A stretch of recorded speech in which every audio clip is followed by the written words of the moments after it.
شہباز گل کے دوبارہ جسمانی ریمانڈ کے فیصلے کو اسلام آباد ہائی کورٹ میں چیلنج کر دیا گیا ہے۔ درخواست میں شہباز گل کو 2 روزہ جسمانی ریمانڈ پر پولیس کے حوالے کرنے کا فیصلہ کالعدم قرار دینے کی استدعا کی گئی ہے۔ مزید احوال کے لیے بات کریں گے ڈان نیوز کے نمائندے طاہر نصیر سے۔ طاہر، بتائے گا درخواست میں مزید کیا تحریر کیا گیا ہے پی ٹی آئی رہنماؤں کی جانب سے؟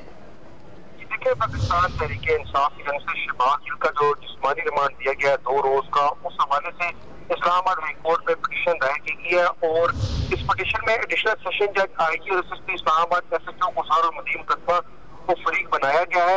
درخواست میں کہا گیا ہے کہ شہباز گل کو 9 اگست کو گرفتار کر کے 10 اگست کو جوڈیشل مجسٹریٹ کے سامنے پیش کیا گیا۔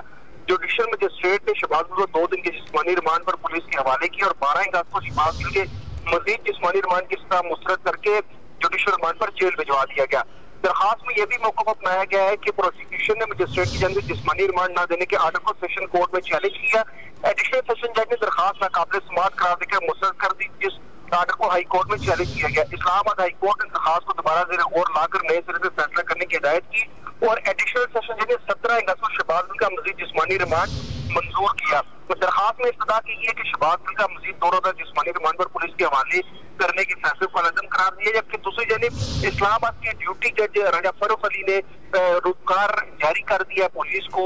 اسلام آباد پولیس شہباز گل کو لینے کے لیے اڈیالہ جیل پہنچ چکی ہے اور کچھ دیر بعد جو پولیس ذرائع وہ یہ بتاتے ہیں کہ جو قانونی ضابطے ہیں وہ پورے کرنے کے بعد شہباز گل کو اسلام آباد کے تھانہ قصار میں لایا گا۔ تاہم جو درخواست اسلام آباد ہائی کورٹ میں دائر کی گئی ہے وہ ابھی تک سماعت کے لیے مقرر نہیں۔ جی طاہر، بہت شکریہ آپ کا۔